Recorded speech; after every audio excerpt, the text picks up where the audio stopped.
Somewhere billions of light years away, a black hole millions of times more massive than the sun is feeding. As matter spirals inward, the system flings two enormous beams of plasma outward at almost the speed of light. Most of these cosmic engines we happen to see from the side, but every so often, by pure chance, one of those beams lies aimed almost straight along the path between it and us. And when that happens, something bizarre unfolds. A galaxy so distant it should be a faint smudge suddenly outshines 1 trillion suns, flickering and flaring in ways that seem to mock the rules of physics. It can even appear to move faster than light itself. Tonight, we uncover what these violent objects truly are. Before we go further, if you enjoy this kind of slow, careful journey into the cosmos, a quick like or subscribe really helps this channel keep growing. It's a small thing for you, but it makes a huge difference for me. Also, before we begin, we're now live on Spotify. The link's in the description if you'd like to listen to us wherever you are. Now, let's begin. Picture a single object so far away that its light has been crossing empty space since before there was an Earth to receive it. Billions of years of travel, and at the end of that journey, the light pours into a telescope here on a small blue world, and it carries a message that almost doesn't make sense. The object is brighter than it has any right to be. It flickers and surges in ways nothing that distant should be able to do. And the engine behind it all is something that, by its very nature, gives off no light whatsoever. To understand how that's possible, we have to start not with the brightness, but with the darkness at the center. We have to start with the black hole. At the heart of a blazar sits a supermassive black hole. Now, the word supermassive isn't decoration. The black holes we're talking about contain millions, and in some cases billions, of times the mass of our sun. The one anchoring our own galaxy weighs about 4 million suns. Others, in the cores of distant galaxies, weigh several billion. All of that mass is compressed into a region so dense that gravity wins completely. Once anything crosses the boundary we call the event horizon, it cannot return. Not a planet, not a star, not even light. And that last part is the key to a strange irony we'll come back to again and again tonight. The object generating one of the most luminous, most violent displays in the entire universe is, at its core, the one thing in the cosmos that emits nothing at all. So if the black hole itself is dark, where does all that staggering light come from? The answer is that black holes are messy eaters. A supermassive black hole sitting at the center of a galaxy is surrounded by gas, dust, and the shredded remains of stars that wandered too close.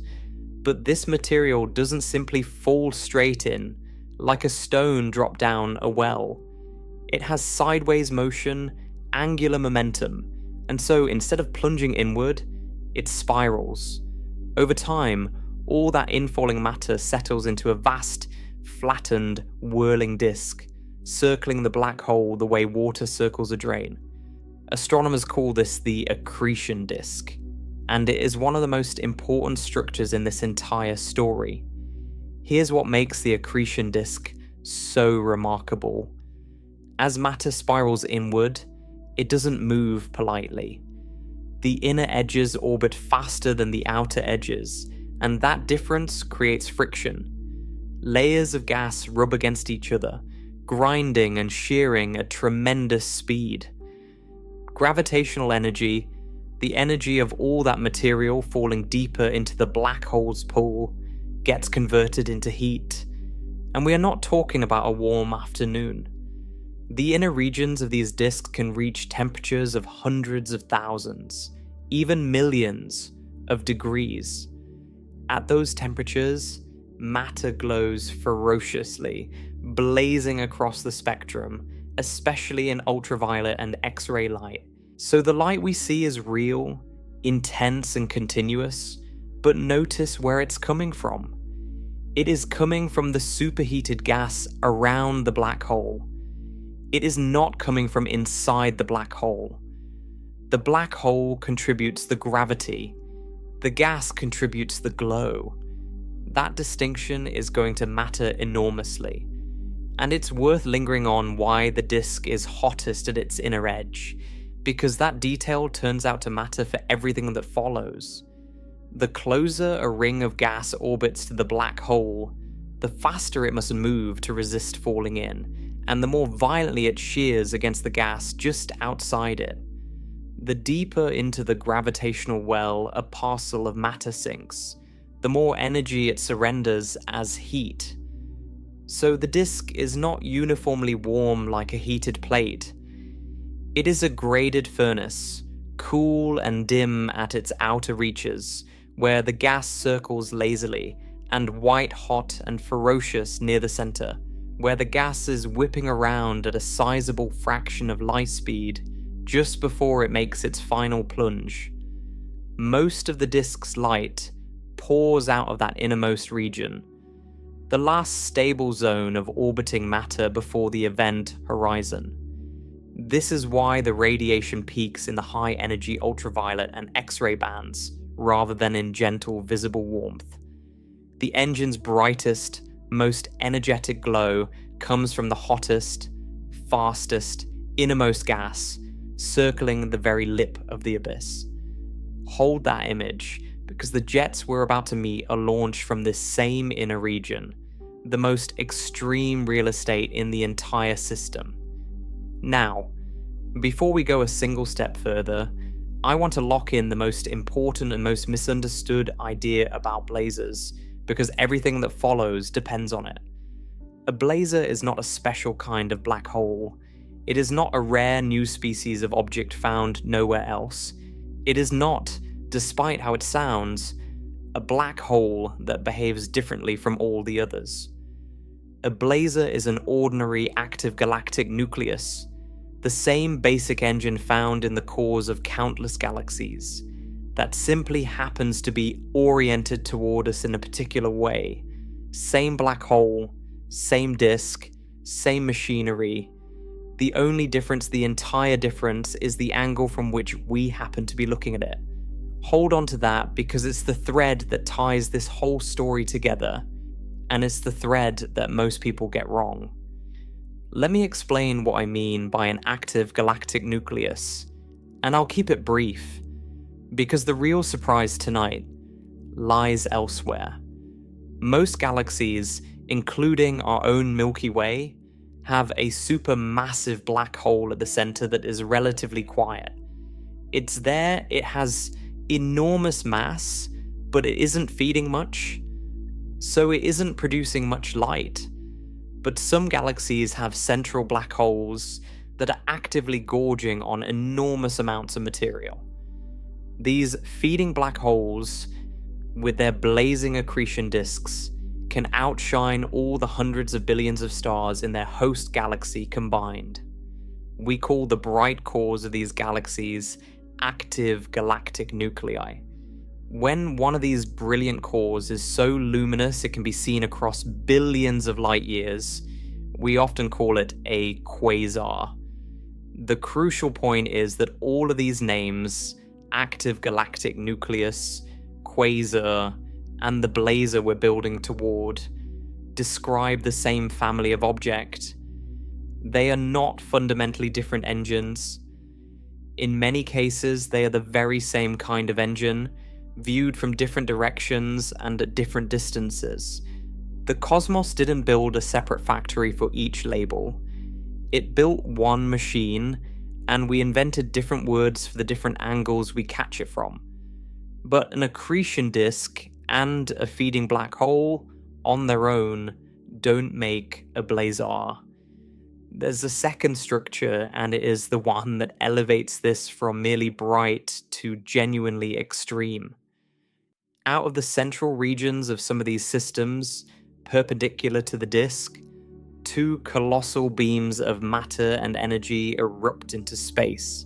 They shoot out from above and below the black hole in opposite directions like twin searchlights mounted back to back. These are the relativistic jets, and the word relativistic is there for a reason. The material in these jets travels at speeds approaching the speed of light itself, not a fraction of 1% like our fastest spacecraft. We mean 99% of light speed, and in some cases even closer. These jets can extend for thousands, even hundreds of thousands, of light years, stretching far beyond the visible edge of the host galaxy, reaching out into intergalactic space. They are among the largest coherent structures any single object in the universe can produce. Think about the scale of that for a moment. A black hole, even a supermassive one, occupies a region small on galactic terms. The event horizon of a 4 million solar mass black hole is only about 17 times the width of our sun. That is tiny compared to a galaxy, and yet, from that compact engine, beams of plasma erupt and travel outward across distances so vast that light itself needs tens of thousands of years to traverse them. Something near the black hole launches these jets, focuses them into narrow columns, and accelerates them to nearly the speed of light. The energy involved is almost beyond comprehension. And here's the honest part, the part I want to be straight with you about. Exactly how nature pulls this off is still one of the great open questions in astrophysics. We can see the jets, we can measure them, but the precise mechanism that launches and focuses them remains an area of active, unresolved research. So let me tell you what we strongly suspect, while being clear about where confident knowledge ends and careful theory begins. The two ingredients almost everyone agrees are central are magnetic fields and the spin of the black hole. Start with the magnetic fields. The accretion disk isn't just hot gas, it's hot, electrically charged gas, what physicists call plasma. When you have moving charged particles, you inevitably have magnetic fields, and the swirling, turbulent plasma of the disk generates and drags along powerful, tangled magnetic field lines. As the disk rotates, it winds these field lines up, twisting them like the strands of a rope being wrung tighter and tighter. Over time, near the black hole, these wound-up magnetic fields can form a tight, ordered, corkscrewing structure threading up and out along the rotation axis, away from the disk in both directions. And that twisting magnetic structure is widely believed to be the scaffolding along which the jets are launched and guided. Now bring in the second ingredient, the spin of the black hole. Black holes are not always still. Many of them rotate, and a rapidly spinning supermassive black hole is an object of almost unimaginable power. A spinning black hole drags the very fabric of space and time around with it. A genuine prediction of Einstein's general relativity called frame dragging. Imagine setting a spinning ball into thick honey. The honey near the ball gets pulled around with it. Space behaves a little like that honey near a spinning black hole. The leading idea, often associated with what's known as the Blanford-Snajek process, is that this rotational energy of the black hole, combined with the threaded magnetic fields, acts like an enormous cosmic dynamo. The spin twists the magnetic field lines. The field lines tap the rotational energy, and that energy gets channeled outward, flinging charged particles away from the poles at relativistic speed. In this picture, the jet is, in a sense, powered by the rotation of the black hole itself, extracted electromagnetically and beamed into space. Let me try to make the flinging itself a little less abstract, because it's easy to say the field lines hurl particles outward and quite another thing to picture it. Imagine the twisted magnetic field lines as stiff, spinning wires anchored near the black hole and whirling around with it. A charged particle caught on one of those wires is like a bead threaded onto a spinning spoke. As the spoke sweeps around, the bead is flung outward along its length, faster and faster the farther out it slides, much as mud flies off a spinning bicycle wheel. The charged particles of the plasma are tied to the magnetic field lines in roughly this way, and as the lines whirl and unwind, the particles are slung along them and away from the poles. The magnetic field acts as both the launching arm and, because the lines are wound into a tight helix, the guide rail that keeps the flung material from spraying out sideways. That, in broad strokes, is how a rotating magnetized engine is thought to convert spin into a narrow, near light speed outflow. The mechanism is more intricate than any single image can capture, but the bead on a whirling spoke picture conveys the essential trick. Rotation plus magnetic threading equals matter hurled outward along the axis. There's a beautiful and slightly unsettling consequence buried in that idea. If it's correct, then the jet isn't powered by material falling into the black hole in the simple sense. It's powered by the spin of the black hole, harvested through magnetic fields. The black hole, which we said emits nothing, would then be feeding energy into one of the brightest displays in the universe, not by giving off light, but by giving up some of its rotation. The darkest object imaginable, quietly turning, becomes the ultimate engine behind a beacon visible across the cosmos.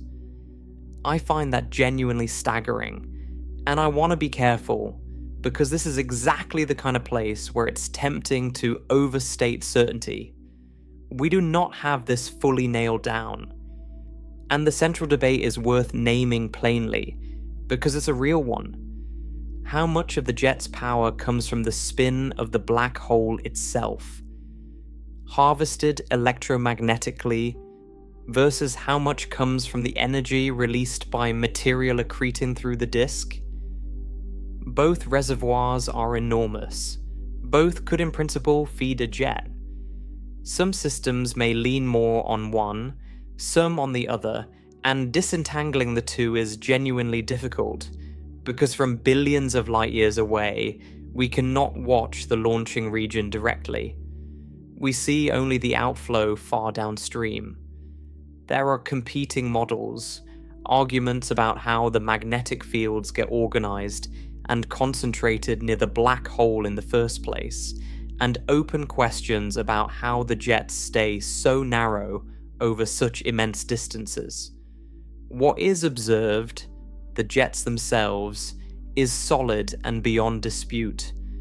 The mechanism that produces them is where the genuine scientific uncertainty lives, and an honest account has to keep those two things separate. Let me dwell on that narrowness for a moment, because it's a wonder in its own right. The jets don't spray out in all directions like water from a garden hose with your thumb over the end. They stay collimated, focused into tight, pencil-like beams that can hold their shape across thousands of light years. Picture a flashlight beam that doesn't spread out and dim as it crosses a room, but instead stays a tight column all the way to the horizon and beyond. That's the kind of focusing we're talking about, only over cosmic distances. How does nature keep these beams so tight for so long? Again, magnetic fields are thought to be the answer, acting like an invisible nozzle, a magnetic sheath that confines the plasma and prevents it from flaring outward. The twisted, corkscrewing field lines wrap around the jet and hold it together, the way a casing holds a stream of charged particles in a laboratory device. But the details, how the confinement works at different distances, Why some jets stay collimated and others appear to wobble or bend remain genuinely under study. We see the result. We're still piecing together the recipe, and I want to gently push back on an image that the word jet tends to plant in people's minds. When you hear jet or beam, you might picture something solid, rigid, continuous, like a sword of light or a laser pointer drawn across the sky. That picture is misleading, and it's worth correcting now so it doesn't distort everything that comes later. A relativistic jet is not a solid rod. It is not a perfectly smooth, unbroken ray. It is a turbulent, structured outflow of plasma, clumpy and irregular, made of blobs and knots and shocks of charged particles, moving at different speeds, colliding with each other, brightening and fading. It has structure along its length and across its width. It can flicker. It can develop bright spots where faster material slams into slower material ahead of it. So when we talk about a jet pointing toward us, please don't imagine a laser locked onto a target.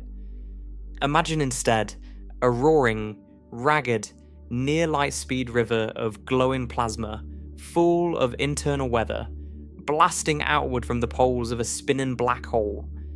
That mental image will serve you far better as we go on. Now, all of this machinery, the black hole, the disk, the magnetic fields, the twin jets, exists in many, many galaxies across the universe. This is not a rare assembly of parts. Wherever a supermassive black hole feeds vigorously and launches jets, you have the same fundamental engine. And critically, the engine sends its jets out in two opposite directions, set by the black hole's spin axis, with no regard whatsoever for where Earth happens to be. The jets point wherever the black hole's rotation points.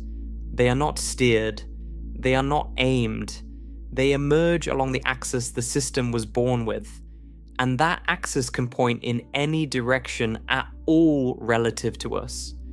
This is exactly why orientation becomes the whole game, and it's why I keep insisting that a blazar isn't a different kind of object. Imagine a vast collection of these jet-launching active galaxies, scattered across the cosmos, each with its twin beams pointing in some random direction. From our vantage point on Earth, we catch these systems at every possible angle. Some we see edge-on, looking at the disk from the side, with both jets sweeping across our view sideways. Some we see at an intermediate tilt, and a small fraction, purely by chance, happen to have one of their jets pointing almost directly along the line between that galaxy and us. That last group, those rare systems where we're looking nearly straight down the barrel of an approaching jet, those are the ones we call blazars. Nothing about the engine changed, only our viewing angle did. I cannot stress enough how much follows from that single geometric accident, and we'll spend much of the rest of our journey unpacking it. But let me plant the seed now. When you look at one of these jets from the side, you see it for what it is. A bright, energetic outflow, impressive but not overwhelming. When you happen to look almost straight into the oncoming jet, something dramatic happens to the light. The radiation gets concentrated and amplified along the direction of motion, focused toward you like a spotlight swinging around to shine directly in your eyes. The same engine that looks merely powerful from the side looks utterly ferocious head-on. The brightness can be boosted by enormous factors. The variability sharpens. The object can appear to do things that seem to break the laws of physics. And all of it traces back to this. We are, by sheer luck, peering nearly along the axis of a near light speed jet. Coincidence of geometry transformed into one of the most extreme appearances in the universe. So let's be precise about the family of objects we're dealing with, because the names can be a thicket and I don't want you lost in it. At the broadest level, you have active galactic nuclei, galaxies with feeding central black holes. Among those, some launch powerful jets and some don't. Among the ones that launch jets, the appearance depends heavily on orientation. Seen from the side, with the jets in the plane of the sky, such a system might look like a radio galaxy, with its great lobes and beams spread out across our view.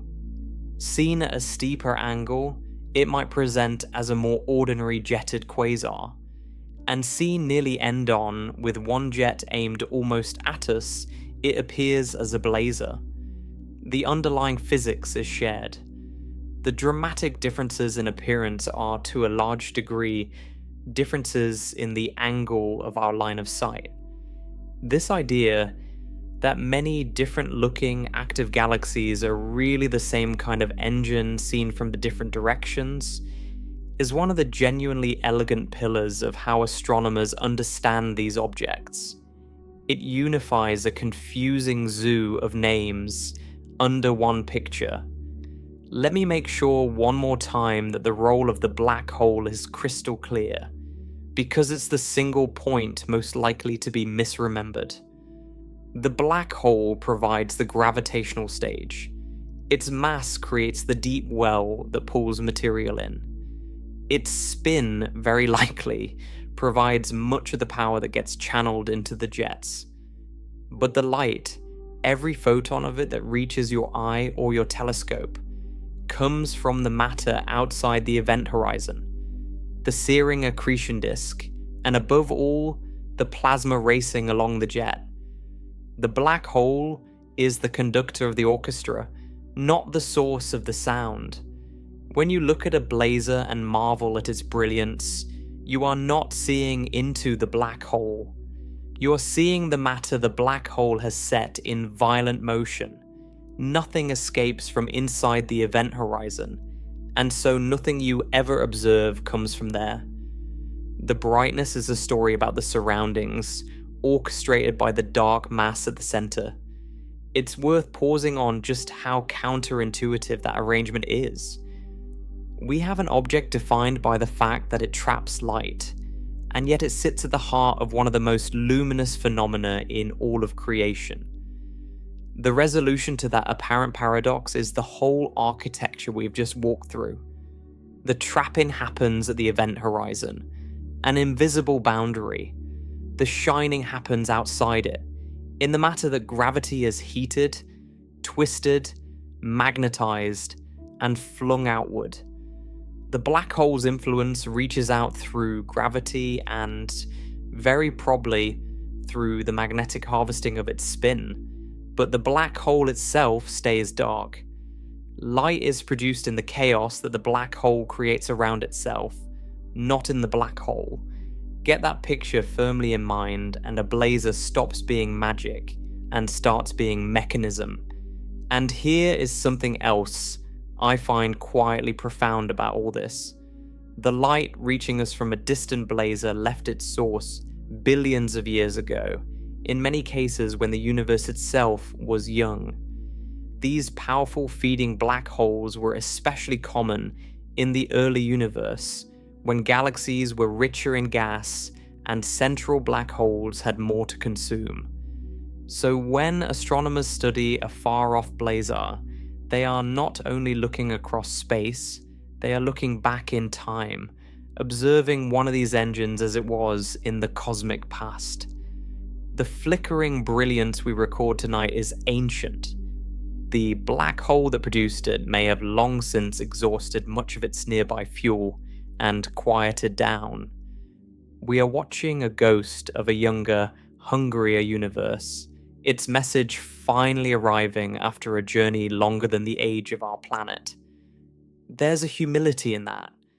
The same humility that comes from realizing how small and recent we are against these timescales. Let me gather the engine together now. So the picture is whole before we turn to the magic of the angle. At the center, a supermassive black hole, millions to billions of times the mass of our sun, dark and silent, possibly spinning at tremendous rates. Around it, an accretion disk of superheated plasma, spiraling inward, glowing fiercely from the friction of its own infall, hottest and most violent at its inner edge, where the gas circles the lip of the abyss, pouring out ultraviolet and X-ray light. Threading through that disk, and wound up by its rotation, powerful magnetic fields, twisted into corkscrewing structures along the rotation axis. And along that axis, in two opposite directions, twin relativistic jets, narrow columns of plasma launched and collimated by some combination of those magnetic fields and the black hole's spin, racing outward at very nearly the speed of light across thousands of light years. That is the engine. That is the machine. And it is, in its essential parts, the same machine that powers a whole range of active galaxies we give different names to. What turns this engine into a blazar? What makes it appear to outshine entire galaxies and flicker and surge and seem to outrun light itself? Is not anything inside the machine. It is where we happen to be standing. It is the fact that out of all the directions one of those two jets could point, this particular jet points very nearly at us, along the line that light must travel to reach our telescopes. Pure coincidence. No aim, no intention, no targeting. Just the random orientation of a black hole's spin axis, set when the system formed, that happens to line up close to our line of sight. And from that single accident of geometry flows everything strange and spectacular that gives these objects their name. Because here is the question that should be burning in your mind by now. The question that takes us into the very physics of how light and motion interact at relativistic speeds. Why should the angle matter so much? Why should looking nearly straight into an oncoming jet make a distant galactic core appear hundreds of times brighter, sharpen its flickering, and twist our perception of its motion into something that seems impossible? Why does the same engine, viewed from the side, look powerful but ordinary, while viewed head-on it looks like one of the most violent objects in the universe? The answer lies in what happens to light when its source is rushing toward you at nearly the speed of light. In effects with names like relativistic beaming and Doppler boosting, effects that take the steady output of a jet and concentrate it, amplify it, and hurl it forward along the direction of motion like a searchlight swinging into your eyes.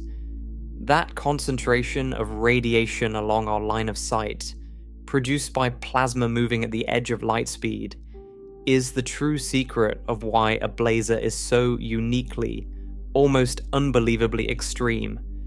And it is exactly where we turn our attention next. So we arrive at the question that the whole story has been building toward. Why should an angle, a mere direction of viewing, transform a distant galactic core from something powerful but unremarkable into one of the most violently brilliant objects in all the universe? The engine, remember, is the same. The black hole is no different. The disk burns no hotter. The jets carry no more energy. The only thing that has changed is that one of those two near light speed jets happens to point almost straight along the path between that galaxy and our telescopes. And from that single fact, an avalanche of consequences follows. To understand them, we have to understand something deeply strange about what happens to light when its source is rushing toward you at nearly the speed of light. Let me begin with the most important thing to get straight, because it's the thing people most often misunderstand and it colors everything else. This alignment, this near perfect lining up of a jet with our line of sight, is pure coincidence. It is an accident of geometry and nothing more. When a galaxy formed and its central black hole settled into its spin, the axis of that spin pointed in some direction, set by the tumbling history of the gas and matter that built the system. That axis could point anywhere. It has no relationship to where Earth is, no awareness of our existence, no mechanism by which it could orient itself toward us. The jets simply erupt along whatever axis the black hole was born with. So when we find a system whose jet points nearly at us, we have not found a jet that sought us out. We have found one of the rare cases out of countless randomly oriented systems scattered across the cosmos, where the dice happen to land with a jet aimed in our direction. Nothing is targeting us. We are simply, by luck, standing nearly in the line of fire of an outflow that would have existed exactly the same way whether we were here or not. Now hold that thought and let me build up the physics that makes this lucky alignment so spectacular. I want to start somewhere familiar, with something you've experienced your whole life, and then carry it into the realm of near light speed motion, where intuition starts to bend. You've heard a siren change pitch as an ambulance passes. As it races toward you, the sound is high and urgent. As it speeds away, the pitch drops to a lower moan. This is the Doppler effect, and the cause is simple to picture. Sound travels as waves. When the source rushes toward you, each successive wave crest is emitted from a little closer than the last. So the crests pile up, arriving more frequently, and you perceive a higher pitch. When the source moves away, the crests get stretched apart, arriving less often, and the pitch drops. The motion of the source crowds the waves ahead of it, and stretches the waves behind it. That's the whole idea, and it works for sound because sound is a wave. Light is also a wave, and it does the same thing. When a source of light moves toward you, its waves get crowded together, shifted toward the blue, higher frequency end of the spectrum. When it moves away, the waves stretch out, shifting toward the red. This is why astronomers can tell whether a distant object is approaching or receding by examining how its light is shifted. So far, this is just the Doppler effect you already know, applied to light instead of sound. But here's where it stops being familiar.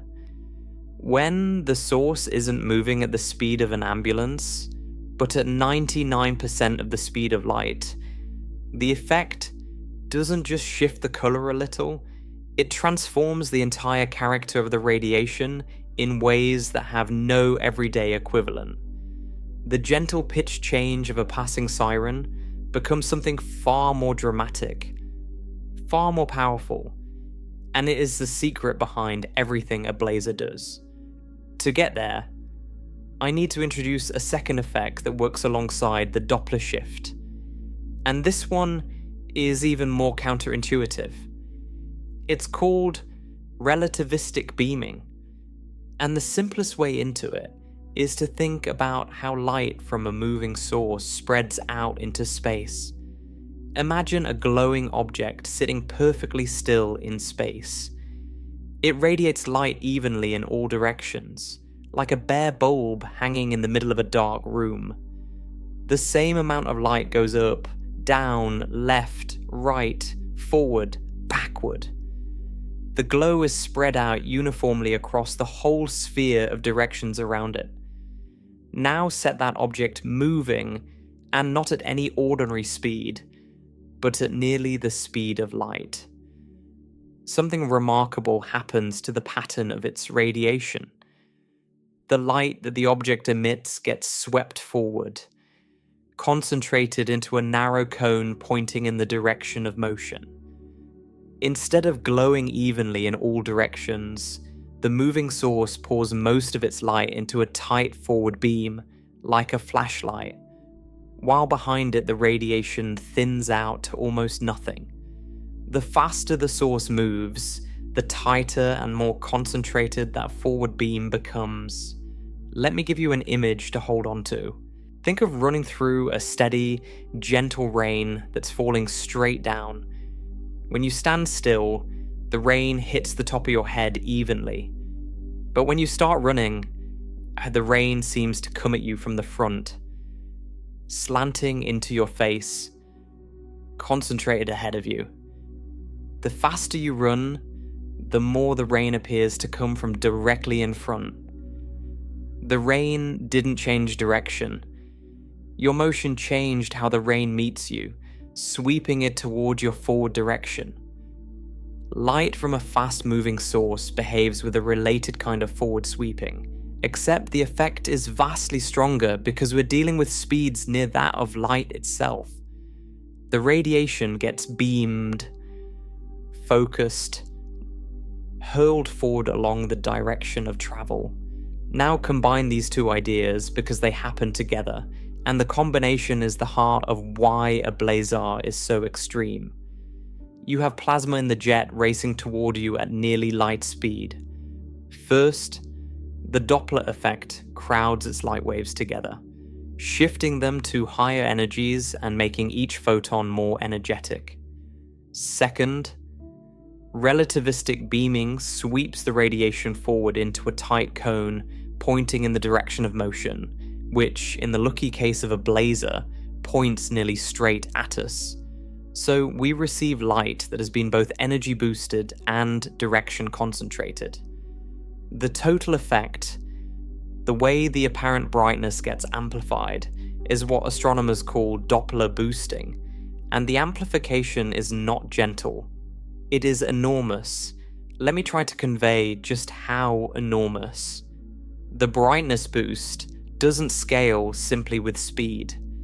It scales with the high power of the relativistic factors involved, which means that as the jet's speed creeps closer and closer to the speed of light, and as our viewing angle lines up better and better with the jet's direction, the apparent brightness can be multiplied not by 2 or 3, but by tens, hundreds, even thousands. A jet that would look modestly bright if we saw it from the side can appear hundreds of times brighter when we happen to look nearly straight into it. The intrinsic output of the engine hasn't changed at all. What has changed is that a colossal fraction of the radiation, instead of being spread across the sky in all directions, is being funneled toward us specifically, concentrated and energized by the near light speed motion of the plasma producing it. We are catching the focused beam instead of the diffuse glow. This is why I keep returning to the spotlight image. Picture a stadium spotlight mounted on a turntable, sweeping around. When the beam points away from you, you see only a faint wash of scattered light. But when the beam swings around and points directly at you, you're flooded with brilliance, dazzled. The same lamp now overwhelming because its light is aimed at you rather than elsewhere.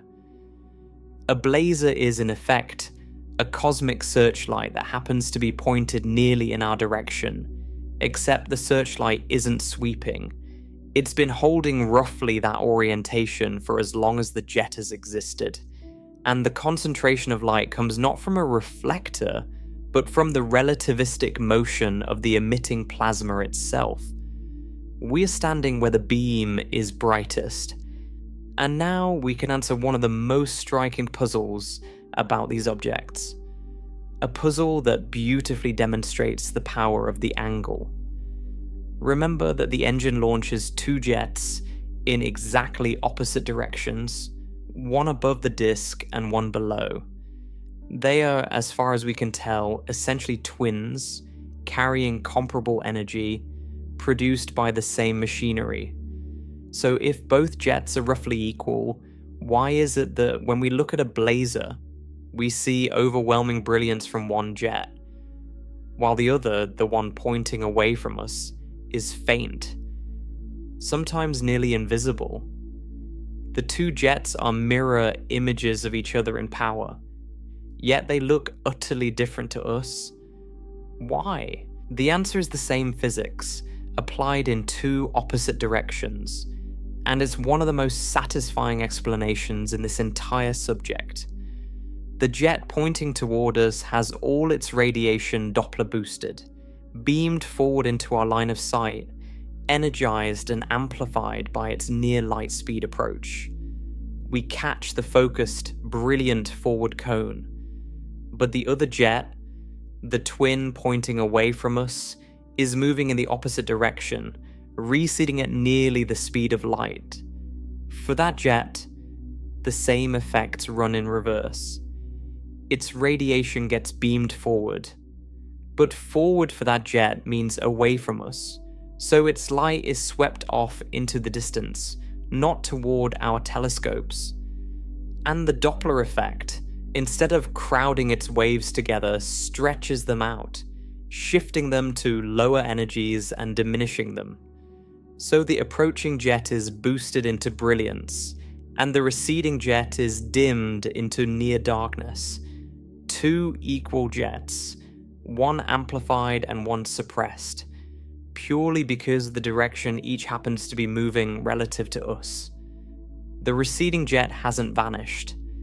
It's emitting just as fiercely as its partner, but its light is being thrown the other way and stretched thin, so from where we sit, it nearly disappears. Sit with that for a moment, because it's a genuinely beautiful consequence. The asymmetry we observe, one blazingly bright jet and one faint or invisible counterjet, is not an asymmetry in the engine at all. The engine is symmetric. The asymmetry is created entirely by our point of view, by the fact that one jet rushes toward us and the other rushes away. And relativistic motion treats those two cases with wild, dramatic unevenness. This is the same lesson as before, sharpened to a point. The extreme appearance of a blazar is not a property of the object. It is a property of the relationship between the object's motion and our line of sight. Change the angle, and the whole spectacle changes with it. Let me push the intuition a little further, because there's a subtlety worth drawing out. You might ask, how perfectly aligned does the jet have to be? Does it have to point at us with absolute precision? And the answer is no. And the reason connects back to the beaming cone I described earlier. When plasma moves at nearly the speed of light, the forward cone into which its radiation gets concentrated is narrow, but it's not infinitely thin. There's a range of angles, a cone of viewing directions within which an observer still receives strongly boosted light. The faster the jet moves, the narrower that cone becomes, but it still has width. So a blazar isn't a single razor-thin line of sight that we have to hit exactly. It's any viewing angle that falls within that boosting cone, looking close enough to straight on that the relativistic amplification is strong. Galaxies whose jets fall within that cone, relative to us, appear as blazars. Galaxies whose jets point a bit further off appear less extreme, and those we see well off axis don't get the dramatic boost at all. There's a smooth gradation set by how close our line of sight comes to the jet's direction. I want to make that cone a little more concrete, because the way its width depends on speed is one of those facts that, once you feel it, makes the rarity of blazars almost inevitable.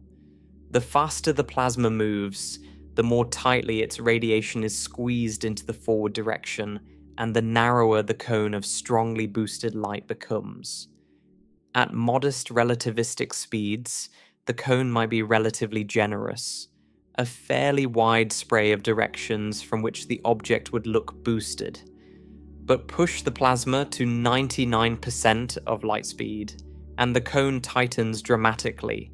Push it closer still to 99.9% and beyond, and the cone narrows to a sliver, a forward opening of just a few degrees.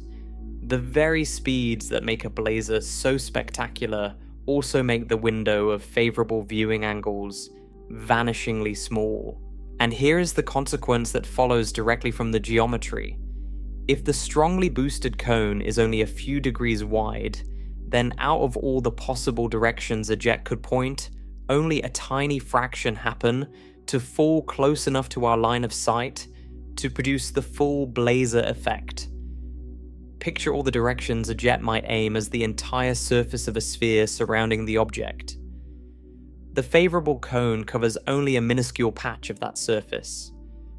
So for every system we happen to catch looking down its narrow, boosted cone, there must be a great many more, oriented just slightly differently, whose cones sweep harmlessly past us, and which we therefore never recognize as blazars at all. The faster and more extreme the jet, the rarer the lucky alignment, and the more special our viewing angle has to be.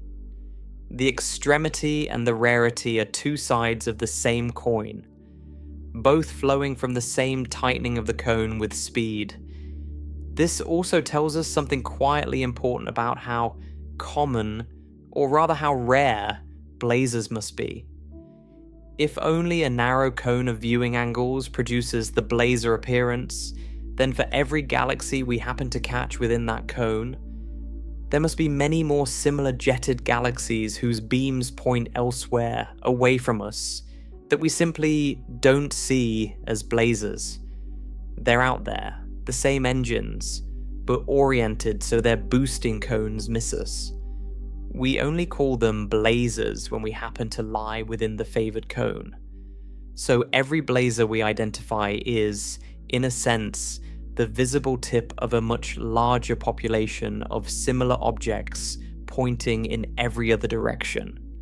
The ones we see as blazars are special only in their orientation toward us, not in their nature.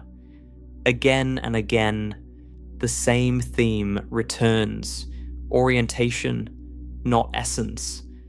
I want to be careful here to keep separating what is observed from what is inferred, because that honesty matters.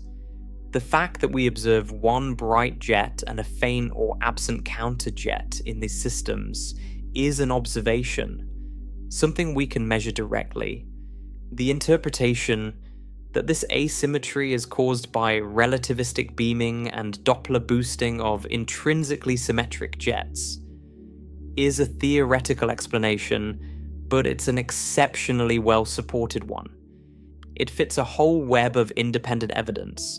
It explains the brightness asymmetries, it explains the extreme luminosities, it ties together observations across the spectrum, and is grounded in the well-tested physics of special relativity. So, while I always want to flag the difference between seeing and explaining, in this case the explanation rests on very firm ground. The beaming picture is not a wild guess, it's a robust framework that successfully accounts for what we see.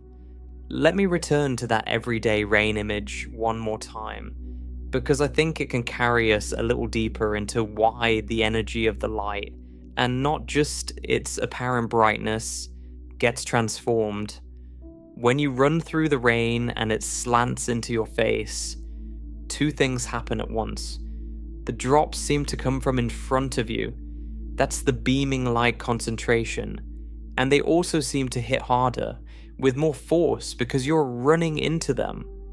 Light behaves with a related doubling up. The beaming concentrates the radiation forward, and the Doppler shift increases each photon's energy as the source rushes toward you. So you don't just get more light, you get more energetic light. Photons that the jet emitted as one kind of radiation can arrive at us, shifted up into higher energy bands. A glow that might have been modest in the jet's own frame can reach us as something far more energetic and intense. The motion doesn't merely brighten the source, it shifts the whole character of its light upward. We'll see in due course how this contributes to blazars shining so fiercely at the most energetic wavelengths. But the seed of it is right here. In the Doppler boosting we're discussing now, there's a way to feel the strangeness of all this in your bones, and it's to remember that none of these effects would happen at ordinary speeds. If the jet plasma moved at the speed of a car, or a plane, or even a fast spacecraft, the Doppler shift would be a tiny tweak to the color of the light, utterly imperceptible, and the beaming would be negligible. You would see essentially the same brightness, whether the source approached or receded. It is only because the plasma moves at nearly the speed of light, at 99% and beyond, that these effects explode into prominence. The closer the speed creeps to that of light, the more violently the radiation gets concentrated and amplified. Blazars are extreme precisely because the speeds involved are extreme. They live at the edge of what motion can do to light, and they show us, written across billions of light years, what relativity does when you push it to its limits. In a sense, every blazar is a natural laboratory for special relativity, demonstrating on a cosmic stage what we can only hint at with particles in laboratories on Earth. I find it worth pausing to appreciate the sheer leverage that the angle provides. Consider two essentially identical galaxies, with essentially identical engines, identical black holes, identical disks, identical jets. The only difference between them is their orientation relative to us. One has its jet pointing within the boosting cone toward Earth. The other has its jet pointing off to the side. To our telescopes, these two twins look nothing alike. One is a blazar, perhaps among the brightest, most violently variable objects we can detect, blazing across the spectrum, seeming to defy the rules. The other looks like a more ordinary active galaxy, bright in its own right, but nothing extraordinary. Same engine, same power, wildly different appearance, and the entire difference is the angle. If that doesn't capture how profoundly orientation shapes what we observe in the universe, I don't know what does. We are not always seeing objects as they are. We are seeing them as their geometry, combined with their motion, presents them to us. This has a humbling implication for how we do astronomy. When we point a telescope at the sky and catalogue what we find, we are not sampling the universe neutrally. We are biased toward the objects whose light happens to be beamed in our direction. Blazars are overrepresented in our surveys of the most luminous active galaxies, not because they're the most powerful engines, but because their light is concentrated toward us, making them easier to detect at great distances. A modestly powered jet pointed at us can outshine a more powerful jet pointed away. So, part of the work of understanding the cosmos is correcting for these selection effects, remembering that what is easiest to see is not the same as what is most common, and that the most dramatic appearances often arise from favorable geometry rather than from intrinsic extremity. The blazar is a standing reminder that perspective shapes knowledge, that where you stand determines what you see. Let me also dispel a temptation that the beaming picture can create.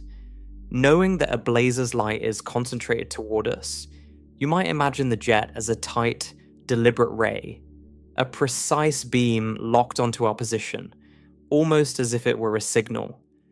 Resist that image for two reasons. First, as we discussed, the jet is not a clean ray at all.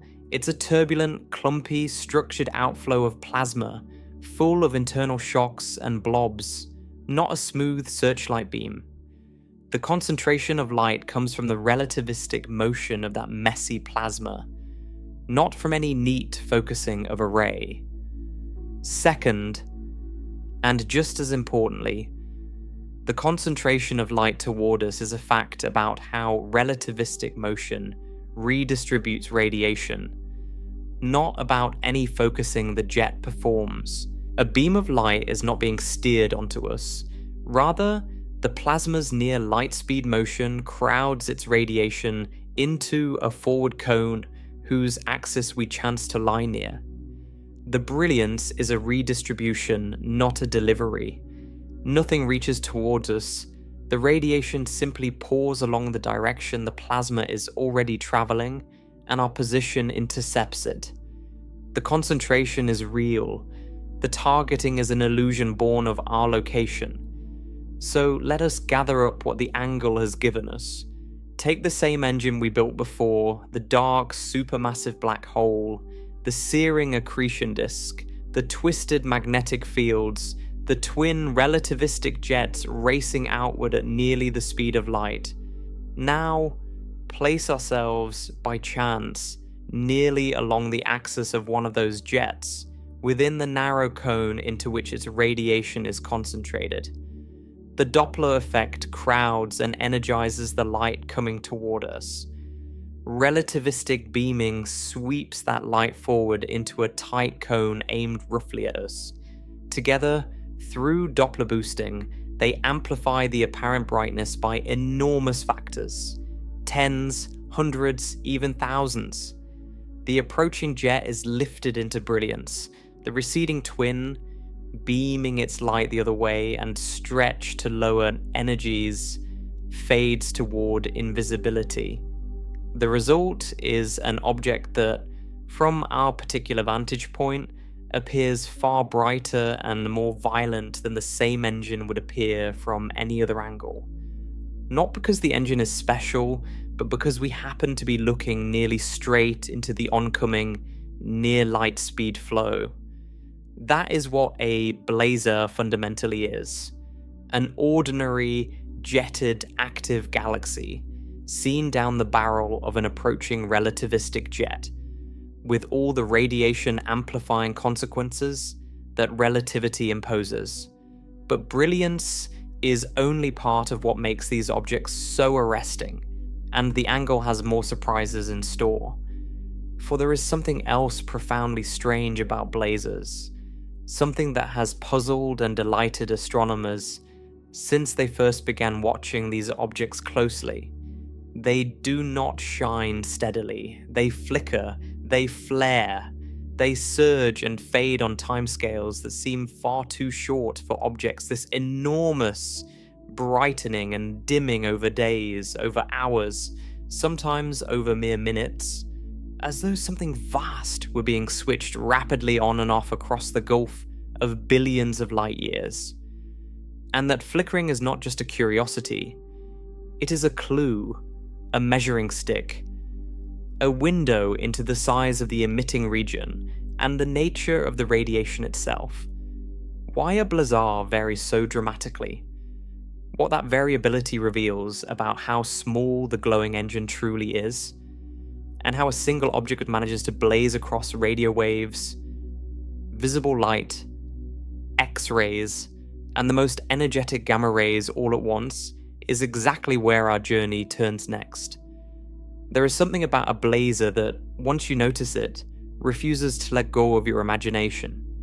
These objects do not shine like steady stars. They are restless. They brighten and dim, surge and collapse, flare up and fade away, and they do it on timescales that, when you stop to think about the sizes involved, seem flatly impossible.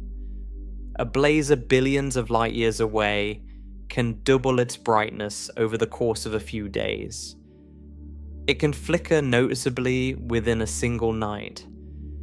And in the most extreme cases, particularly at the highest energies, astronomers have watched these distant beacons change their output dramatically over just a few minutes.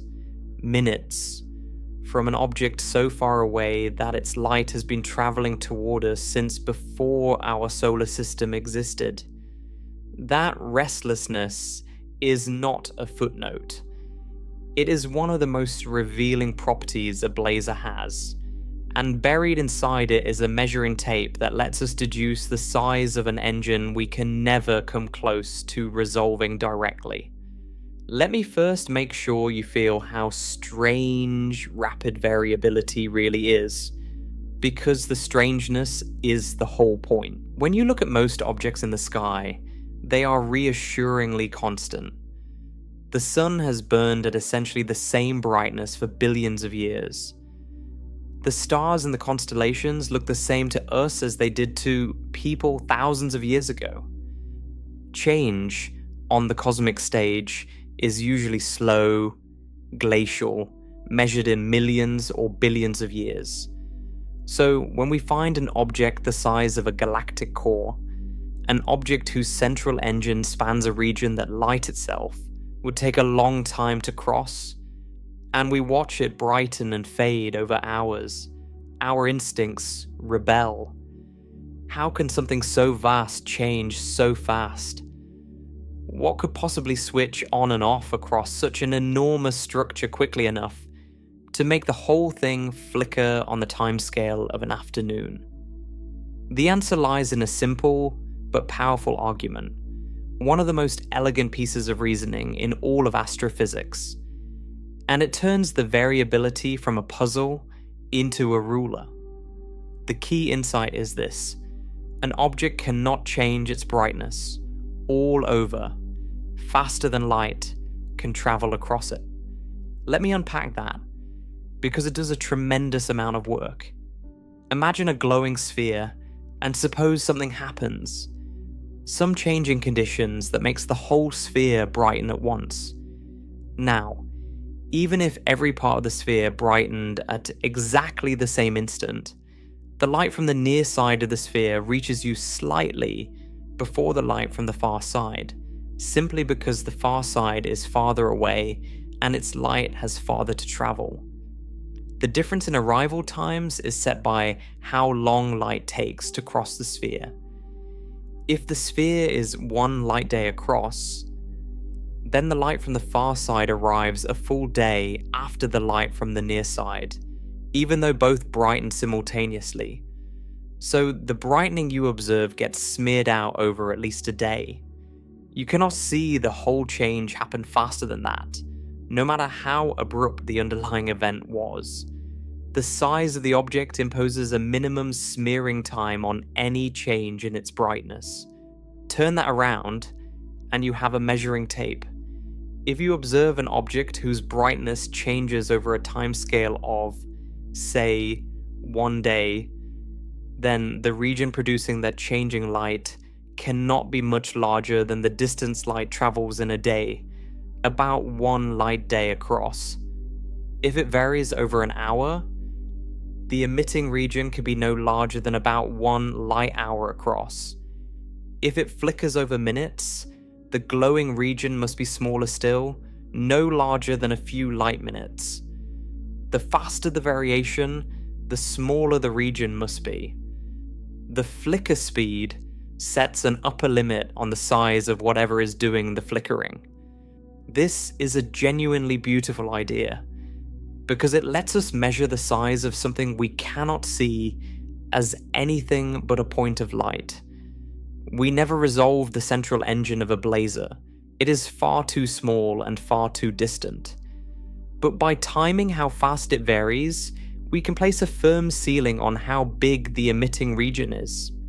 And when astronomers apply this reasoning to blazars, the results are astonishing. The rapid variability tells us that the light we receive, all that beamed brilliance, is coming from a region that is, in cosmic terms, tiny. We're talking about a glowing zone perhaps no larger than our own solar system, sometimes smaller, sitting at the heart of a galaxy and outshining all the hundreds of billions of stars around it. An engine smaller than the distance from our sun to its outer planets, pouring out more light than a galaxy. That compactness is part of what makes a blazar so extreme.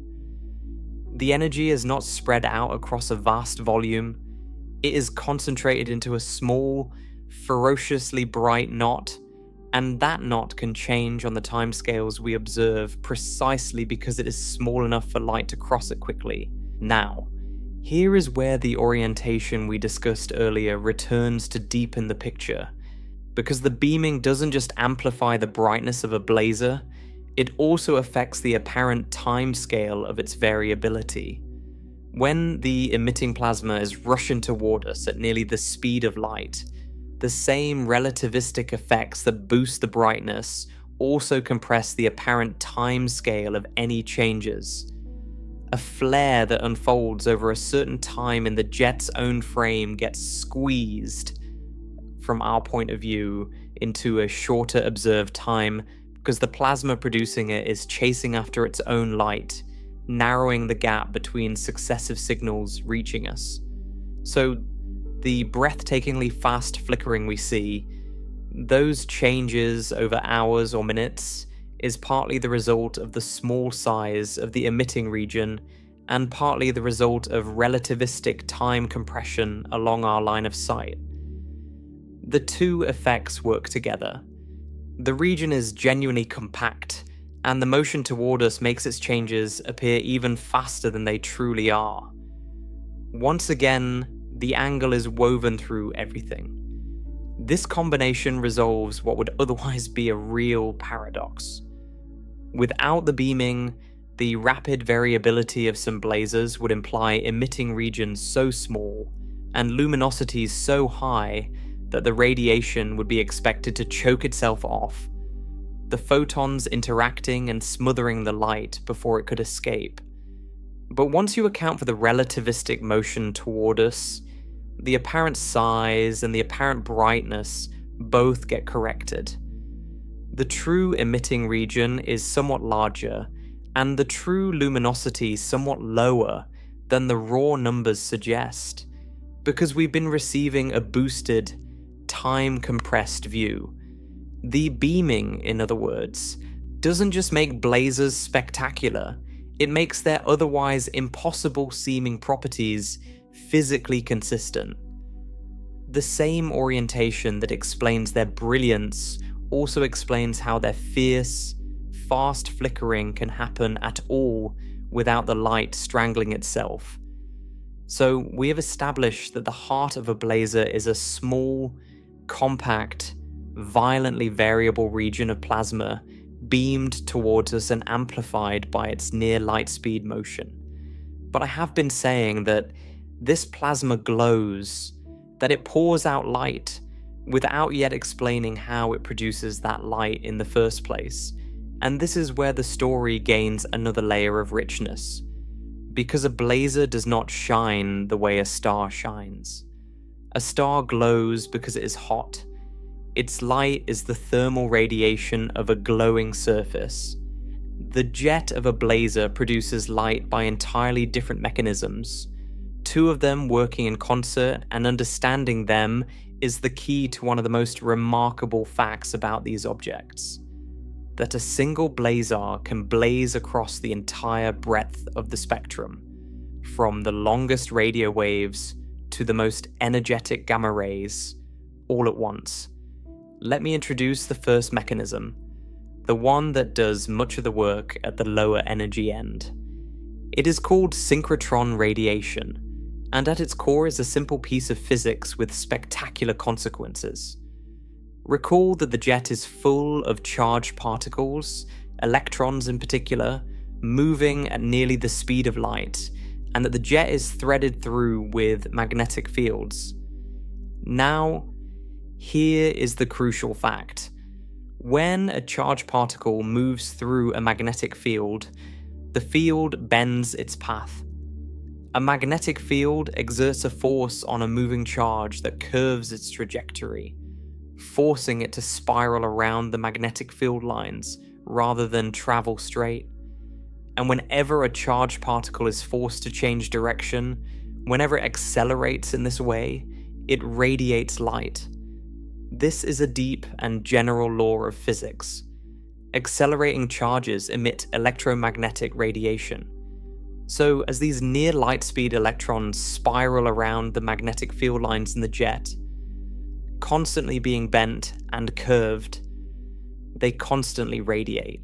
That radiation is synchrotron radiation, and it is the glow of charged particles dancing along magnetic fields at relativistic speed.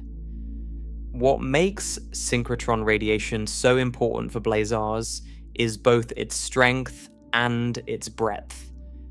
The electrons in a blazar jet are not all moving at the same energy. There is a whole range of them, from less energetic ones to extraordinarily energetic ones, and each radiates synchrotron light characteristic of its own energy and the strength of the magnetic field it's moving through. The result is that synchrotron radiation from a blazar jet spans an enormous range of wavelengths. It produces the radio waves that first drew astronomers' attention to many of these objects. It produces infrared light, visible light, and from the most energetic electrons, it can reach all the way up into the X-ray band. A single mechanism, electrons spiraling in magnetic fields, paints a broad swath across the lower and middle portions of the spectrum.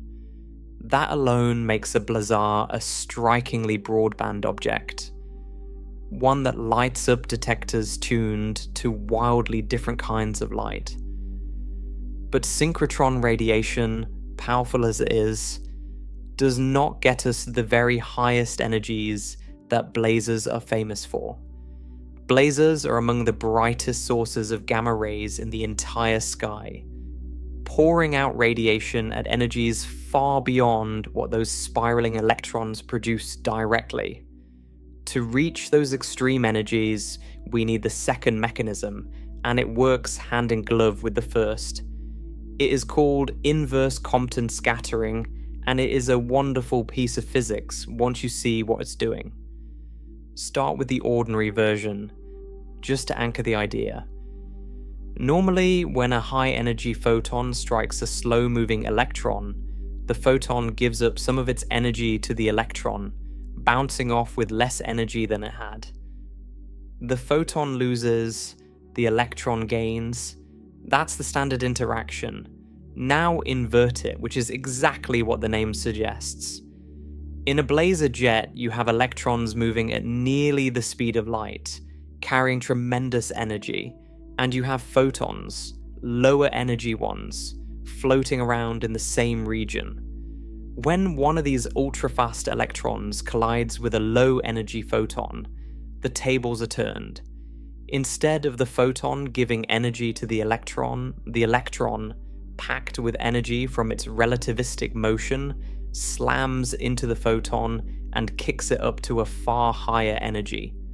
The photon comes away transformed, boosted from a humble, low-energy state into a high-energy gamma ray.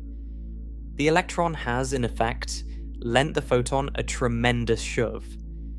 That is inverse-Compton scattering, fast electrons upscattering low-energy photons into high-energy radiation. Now watch how elegantly the two mechanisms can fit together, because this is where the picture becomes especially satisfying. Where do the low-energy photons that get upscattered come from? In many blazars, at least some of them are the very synchrotron photons that the same population of electrons produced in the first place.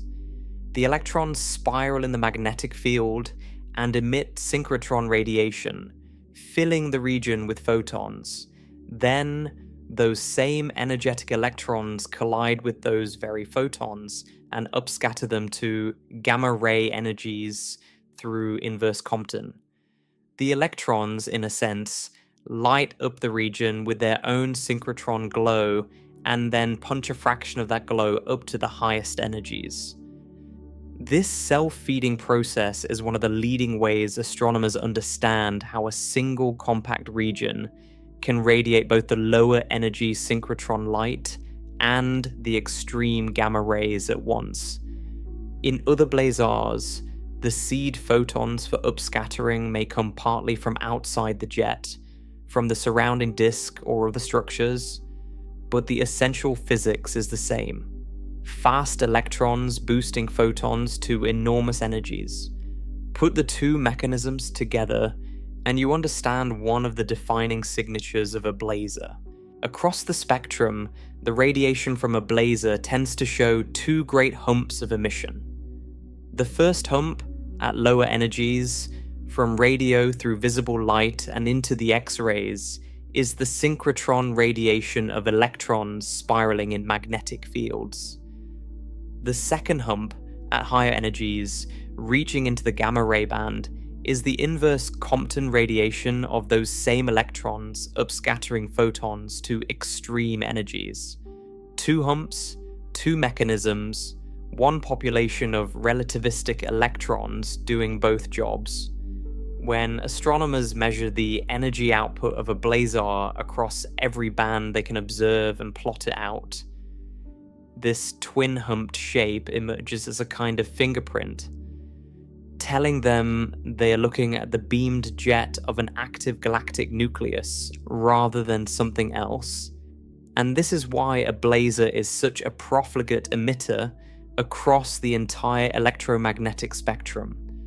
It is not that it has separate engines for radio and visible and X-ray and gamma-ray light.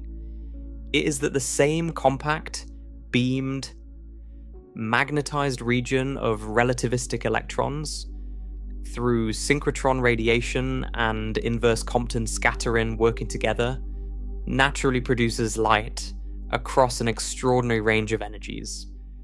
Radio telescopes detect it. Optical telescopes detect it.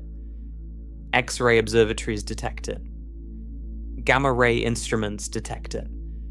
A single object lighting up every kind of detector we can build. From the instruments that listen for the longest radio waves, to the orbiting observatories that catch the most violent gamma rays. Few objects in the universe announce themselves so loudly across so many channels at once, and the breadth of that announcement is a direct consequence of how the jet produces its light.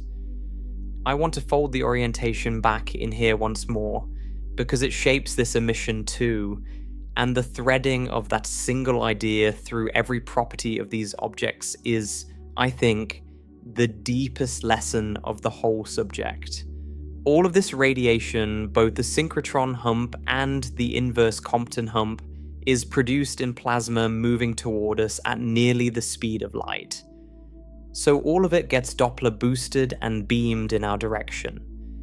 The relativistic motion not only amplifies the total brightness, but shifts the apparent energies upward, helping to push the radiation into the high energy bands where blazars shine so fiercely.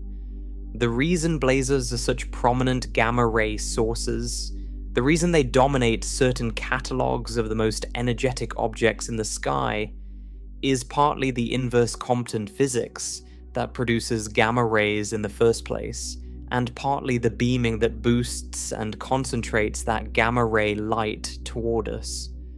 An identical jet pointed away from us would produce the same radiation, but we would receive only a faint, unboosted trickle of it, and the object would never stand out as a great beacon. It is the combination, the radiation mechanisms, and the favorable angle together that makes a blazar blaze. There's one more property I promised to explain, and it provides a final, elegant confirmation that this whole picture, magnetic fields, and spiraling electrons, is on the right track. Blazar light is often strongly polarized. To understand why that matters, let me first explain what polarization is in plain terms. Light is a wave, an oscillation of electric and magnetic fields, and that oscillation has a direction. The direction in which the electric field wiggles as the wave travels. Ordinary light from something like the sun is unpolarized, meaning the oscillations point every which way, randomly, with no preferred direction. But light can also be polarized, meaning the oscillations are aligned, preferentially wiggling along a particular direction. polarized light carries information about the conditions under which it was produced, because the alignment of the oscillations reflects some underlying order in the source. Now, recall how synchrotron radiation is made, by electrons spiraling around magnetic field lines. Because the electrons are constrained by the field, forced to move in ordered, organized paths determined by the geometry of the magnetic field, the light they emit comes out with its oscillations preferentially aligned. Synchrotron radiation is intrinsically polarized. The alignment of the emitted light is tied to the orientation of the magnetic field in which the electrons are spiraling. So when astronomers measure the light from a blazar and find it strongly polarized, they are reading a direct signature of the ordered magnetic fields threading the jet. The polarization is, in effect, the magnetic field writing its presence and its geometry into the very light that reaches us. It tells us that the emitting region is not a chaotic, disordered mess, but a structure organized by magnetic fields, exactly as the synchrotron picture requires. And because blazars often show high and variable polarization, changing as the jet's conditions change, they give us a moving, live-in picture of magnetic fields at work across billions of light years. I find this one of the most satisfying confirmations in the whole subject, because it ties everything together. We argued from the variability that the emitting region is compact. We argued from the twin humps of emission that the light is made by synchrotron radiation and inverse-Compton scattering from relativistic electrons. We argued from the orientation that all of it is beamed and boosted toward us. And now the polarization independently confirms that ordered magnetic fields are present and shaping the radiation, just as the synchrotron mechanism demands. Each line of evidence reinforces the others. The picture is not a single fragile assumption. It is a web of mutually supporting observations and physics, each strand strengthening the rest. Let me step back and reflect on how much the variability alone has told us, because I think it deserves admiration. We cannot travel to a blazar. We cannot resolve its central engine. In our telescopes, it remains a point, indistinguishable in size from a single star, though it is in truth the beamed core of a distant galaxy. We have no way to put a ruler against it, and yet, simply by watching how its brightness changes over time, and reasoning that nothing can brighten all over faster than light can cross it, we deduce that the engine is astonishingly compact, smaller than a corner of our own planetary neighborhood, while outshining a galaxy of hundreds of billions of stars. That is the power of careful physical reasoning applied to patient observation. A flicker in the night, timed and interpreted, becomes a measurement of a structure we will never visit, at a distance we can scarcely comprehend. There is something deeply moving in that, in the idea that thought and observation together can reach across the universe and measure the unmeasurable. And I want to be honest, as always, about where the firm ground ends and the active questions begin. That the emitting region is compact, that blazars vary rapidly, that their light shows the twin-humped spectrum and strong polarization. These are observations, things we measure and can check. That the lower hump is synchrotron radiation and the upper hump is inverse. Compton scattering is an interpretation, but an exceptionally well-founded one.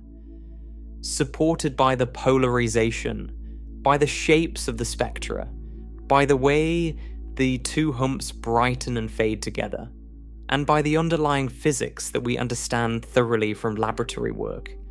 Where genuine debate remains is in the details.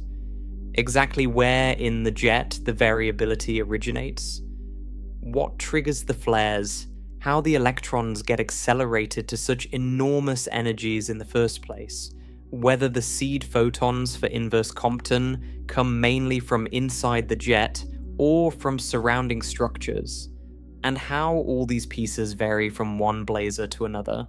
These are live questions, the subject of ongoing study, and a careful account holds them apart from the well-established framework.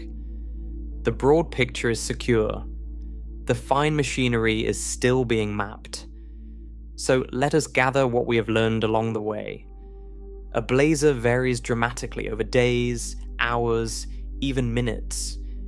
And that rapid variability, interpreted through the simple truth that nothing can change all over faster than light can cross it, reveals that the emitting region is extraordinarily compact, with the relativistic motion toward us compressing the apparent timescales even further.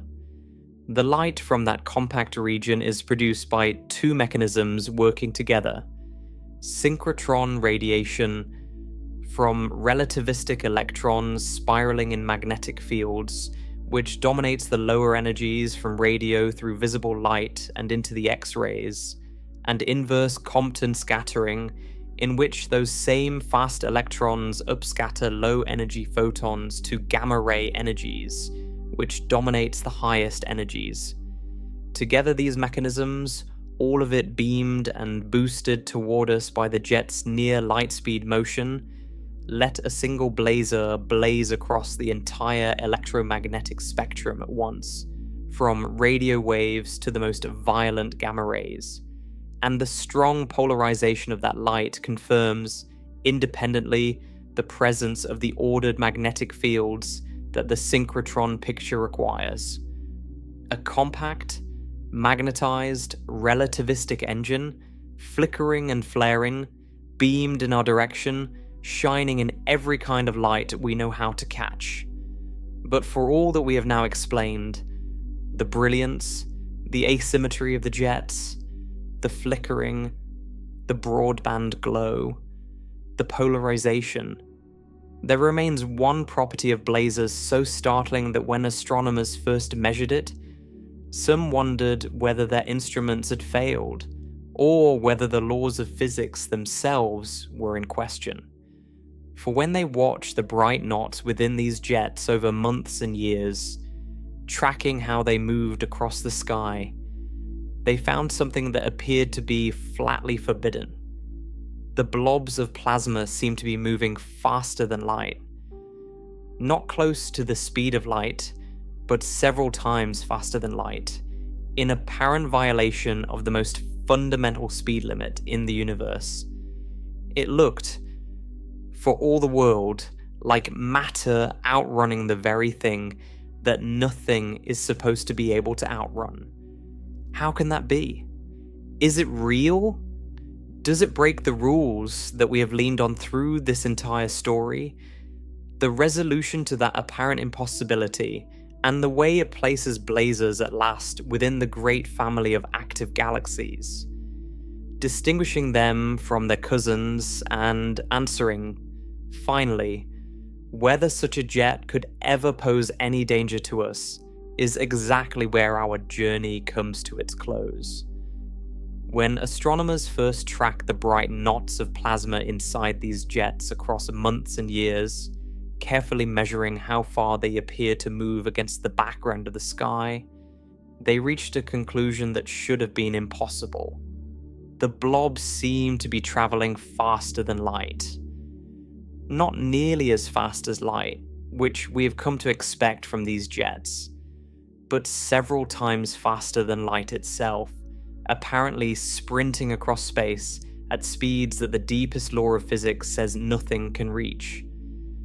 For a phenomenon to outrun light is, on its face, a contradiction, a violation of the one cosmic speed limit that holds everywhere, always without exception.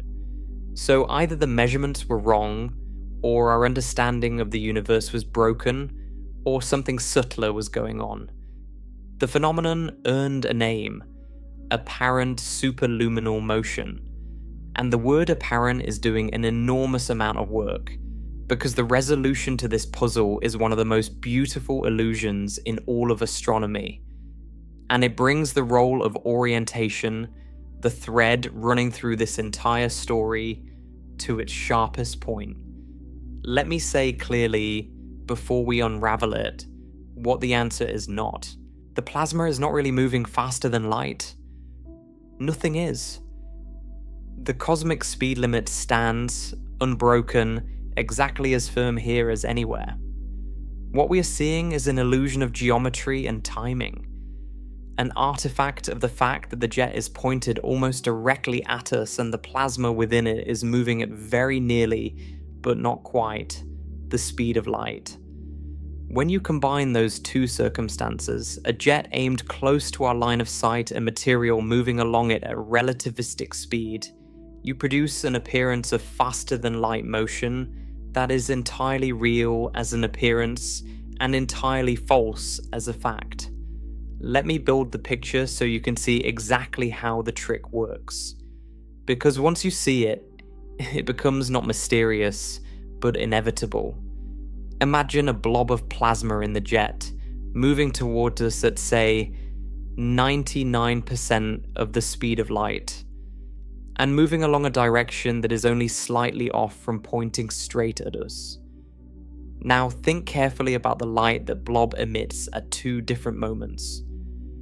At the first moment, it emits a flash of light, and that light begins its long journey to our telescopes. A little while later, the blob, having travelled some distance closer to us, emits a second flash. Here is the crucial point.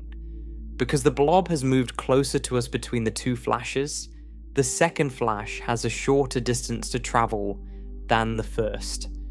So the second flash catches up, gaining on the first, arriving at our telescopes much sooner after the first flash than the time that actually elapsed between the two emissions. The blob is, in a sense, chasing its own light, running along almost the same path that the light is taking, nearly keeping pace with it. The consequence is a compression of time as we perceive it. The two flashes were emitted with a real interval between them, but because the blob nearly kept up with its own first flash, the two arrive at us separated by a much shorter interval. From our point of view then, the blob appears to have crossed the distance between its two positions in that compressed, shortened time. And distance divided by an artificially shortened time gives an artificially inflated speed. We take the sideways distance the blob appears to have moved across the sky. We divide it by the brief interval between the arriving flashes, and we calculate a speed that comes out greater than the speed of light. But it is a phantom. The real speed of the blob is less than light speed. It is the near alignment with our line of sight, combined with the relativistic velocity, that fools our measurement into reporting something faster than light. The illusion is most extreme precisely when the jet points almost, but not exactly, at us, which is, of course, exactly the geometry of a blazar. Let me offer an everyday image to make the illusion tangible, though no analogy is perfect for something so relativistic. Imagine someone running toward you across a field at night, carrying a lantern in near total darkness, and imagine they flash the lantern at intervals as they run. Because they are running toward you, each flash is emitted from closer than the last, so the light from each flash reaches you with less and less delay. If they were running almost as fast as the light from their own lantern travels, the flashes would pile up, arriving in a rapid stutter that makes it seem as though they crossed the field in almost no time at all. You would badly overestimate how fast they were moving, because the very motion toward you compressed the arrival of the signals you were using to time them. The runner never broke any speed record. Your timing was distorted by their approach. A blazar's jet does the same thing, with plasma in place of the runner and at speeds where the distortion becomes spectacular, producing apparent motions that exceed light speed several times over. I want to dwell on why this matters beyond just resolving a puzzle, because it carries a lesson that runs through this entire subject. The apparent superluminal motion is not a flaw in our physics, it is a confirmation of it. The illusion only arises if the jet is genuinely moving at nearly the speed of light, and genuinely pointed close to our line of sight.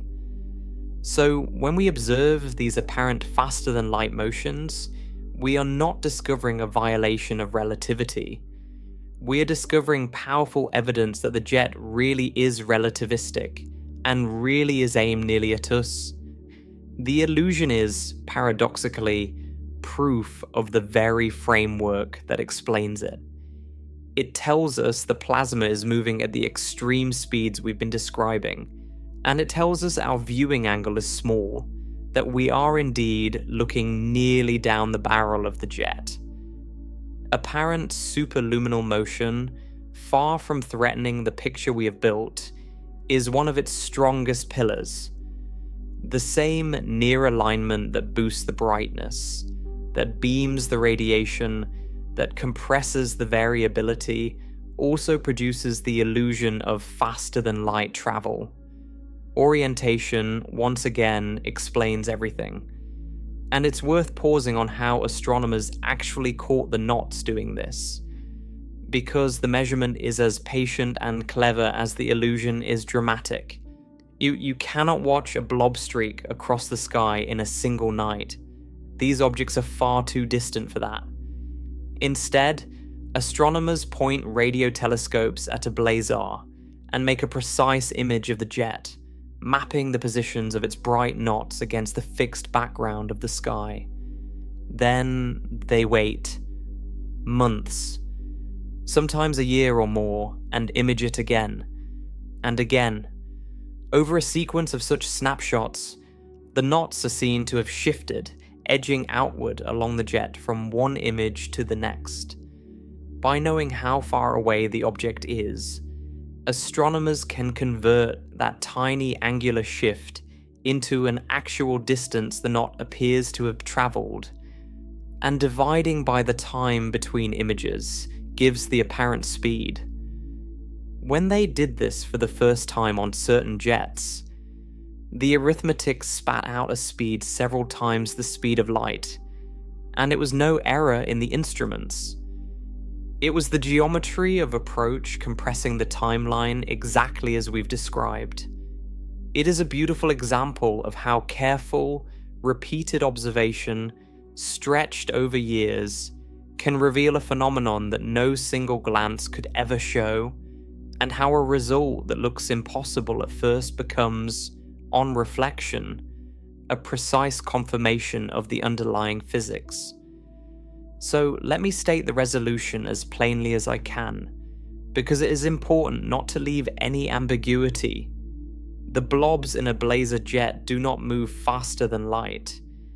They move at less than the speed of light, as everything with mass must. What exceeds light speed is only the apparent motion, an artifact created when fast-moving plasma travels almost directly toward us, so that it nearly keeps pace with its own light and compresses the timing of the signals we use to measure it. The cosmic speed limit is never broken. There is no faster-than-light travel here, only a faster-than-light appearance. And the difference between those two things is the difference between a genuine violation of physics and a perfectly understood consequence of it. Anyone who tells you that blazars show matter outrunning light has mistaken the illusion for the reality. The reality is more subtle and, I think, more beautiful.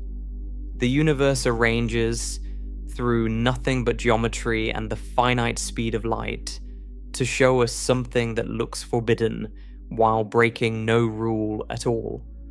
Now that we have explained every strange property of these objects, the brilliance, the asymmetry, the flickering, the broadband glow, the polarization, and now the apparent superluminal motion, we are finally in a position to place blazars precisely within the great family of active galaxies, and to distinguish them from their relatives. This matters, because I have been careful throughout to insist that a blazar is not a special kind of black hole or a unique engine, but the same machinery seen from a particular angle. Let me now make that family tree explicit. So the relationships are clear. At the root of the family sits the active galactic nucleus, a galaxy with a supermassive black hole at its center that is actively feeding, surrounded by a hot accretion disk, blazing far more brightly than the stars of its host galaxy alone. That is the broad category. Within it, the key distinctions come down to two things: whether the system launches powerful jets, and for those that do, how the system is oriented relative to us. A great many of the dramatic differences in appearance among active galaxies come down not to differences in the engine, but to differences in our line of sight. This unifying idea that a confusing variety of named objects are largely the same kind of things seen from different directions is one of the genuine triumphs of how astronomers have come to understand these systems. Consider first the ordinary quasar.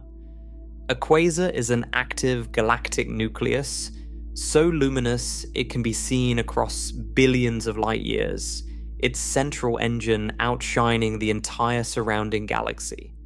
Many quasars launch jets, but in a typical quasar, we are not looking down the barrel of one of those jets. We see the brilliant accretion disk and the surrounding regions, and if there is a jet, we see it at an angle, not beamed straight at us.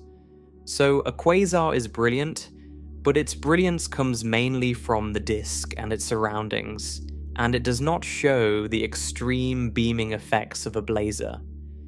It does not typically flicker on the timescale of minutes. It does not show apparent superluminal motion as its defining feature. And it does not pour the bulk of its energy into beamed gamma rays. A quasar with a jet is not a blazar unless we happen to be looking nearly along that jet. This is precisely why I cautioned, at the very beginning, against calling every quasar with a jet a blazar. The jet must be pointed nearly at us. Without that orientation, the same object is just a jetted quasar, impressive but not extreme in the blazar sense. Now consider the radio galaxy. Here we are looking at a jetted active galaxy more or less from the side, with the jets and their great lobes spread out across our view rather than pointing toward us. From this angle, we see the jets for what they physically are: vast outflows of plasma, often ending in enormous lobes where the jet material piles up against the intergalactic medium, glowing in radio waves across distances of hundreds of thousands of light years. A radio galaxy reveals the architecture of the jets in a way a blazar never can, because in a radio galaxy we see the structure laid out sideways, while in a blazar, that same structure is foreshortened, pointed at us, collapsed into a brilliant point. And here is the unifying insight that I find genuinely elegant. A radio galaxy and a blazar may be, in many cases, the same kind of object, the same engine with the same jets, differing chiefly in orientation. Tilt a radio galaxy so that one of its jets swings around to point nearly at us, and the beaming effects switch on, the brightness explodes, the variability sharpens, the apparent superluminal motion appears, and what looked like a radio galaxy now looks like a blazar. Same machine, different angle. The whole transformation is a matter of viewing geometry. It helps to think of orientation not as two boxes, side on and end on, but as a continuous dial. because the in-between angles are real objects too, and they fill in the picture. Imagine slowly rotating one of these jetted galaxies, starting with the jets lying flat across our view and gradually tilting until one jet swings around to point at us. At the start, flat across the sky, we have the classic radio galaxy, its twin jets and lobes splayed out, no strong beaming, because neither jet is aimed our way. As we tilt, one jet begins to swing toward us and the beaming effects start to creep in, partial at first, growing stronger as the alignment improves. At these intermediate angles, we get objects that are neither fully one thing nor the other. Jetted active galaxies caught in a halfway orientation, showing some boosting but not the full, overwhelming amplification of a true blazar.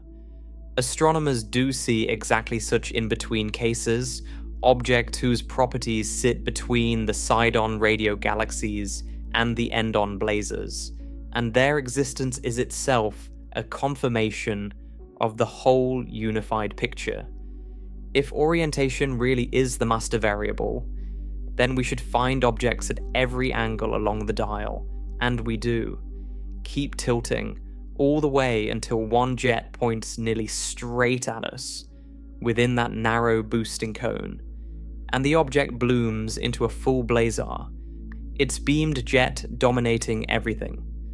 So the radio galaxy and the blazar are not two separate species, but the two ends of a single continuous range of viewing angles, with a smooth population of intermediate objects bridging the gap between them.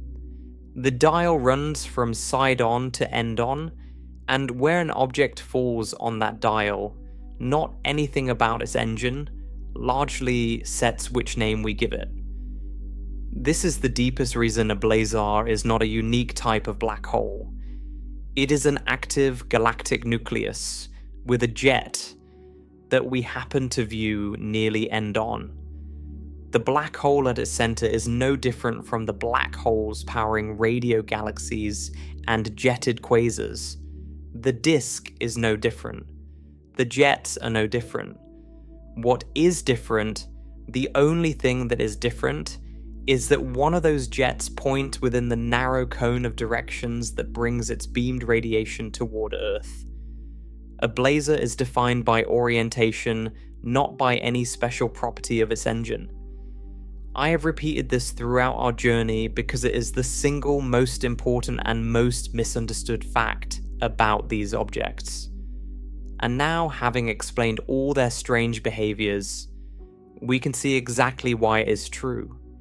Every extreme property we have discussed, the brilliance, the flickering, the broadband emission, the apparent faster than light motion, flows from the angle, not from a unique engine. Change the angle, and the blazar becomes a more ordinary active galaxy, while remaining physically the same thing. Within the category of blazars themselves, astronomers do draw one further distinction worth mentioning briefly, because you may encounter the terms. Blazars come in two broad flavors, which differ mainly in the character of their light. One flavor is named after a prototype object, a class called BL Lacertae objects. These tend to show relatively featureless spectra, with weak or even absent signatures from the gas around the engine. Their light dominated by the smooth, beamed glow of the jet itself. The other flavor is the flat spectrum radio quasars, which show stronger features from the surrounding gas and disk, indicating a more luminous accretion flow alongside the beamed jet. Without getting lost in the details, the rough picture is that flat spectrum radio quasars tend to have more vigorous accretion, with more material feeding the black hole and a brighter disk contributing to what we see, while BL Lacertae objects are more dominated by the bare jet with less sign of a brilliant disk. Both are blazars, both are jetted active galaxies seen nearly end on. They simply sit at somewhat different points along a range of accretion power and jet properties. For our purposes, the essential thing is that both are united by the same defining feature: a relativistic jet beamed nearly toward us. Let me ground all of this in real objects, because these are not hypothetical constructions, but actual points of light that astronomers monitor night after night. Consider Markarian 421, one of the nearest and best studied blazars. Relatively close as these objects go, its jet pointed nearly in our direction. It is a celebrated source of very high energy gamma rays, one of the first of its kind to be detected at the most extreme energies, and it is famously variable, capable of the dramatic flares in which its high energy output surges over remarkably short timescales, exactly the rapid variability we discussed, revealing the compactness of its beamed engine. When astronomers want to study how a blazar's emission changes and what those changes reveal about the jet, Markarian 421 is one of the objects they turn to, watching it brighten and fade across the spectrum, reading the behavior of relativistic plasma in a distant galactic core. Or consider 3C279, a more distant and more luminous blazar, one of the flat spectrum radio quasars, lying billions of light years away. It was among the objects in which apparent superluminal motion was studied, its jet showing knots that appear to move across the sky faster than light, exactly the illusion we unraveled, betraying both the relativistic speed of its plasma and the small angle between its jet and our line of sight. 3C279 is also a powerful and variable gamma ray source, flaring dramatically at the highest energies, a reminder that these distant engines, their light older than our solar system, are not static relics but dynamic, restless objects whose behavior we can track in something close to real time across the gulf of cosmic distance.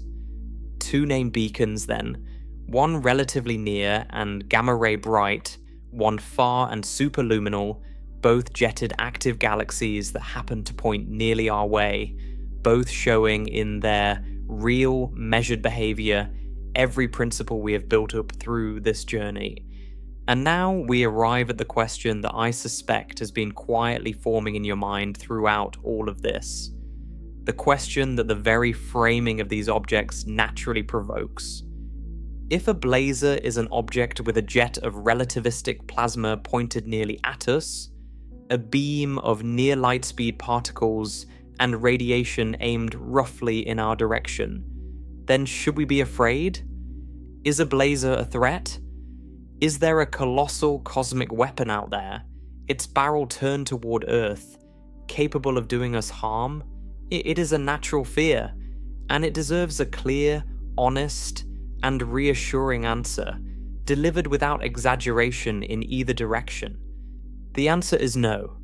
A known blazar jet presents no realistic danger to Earth, and the reasons are rooted firmly in the distances involved and in the nature of what we actually receive.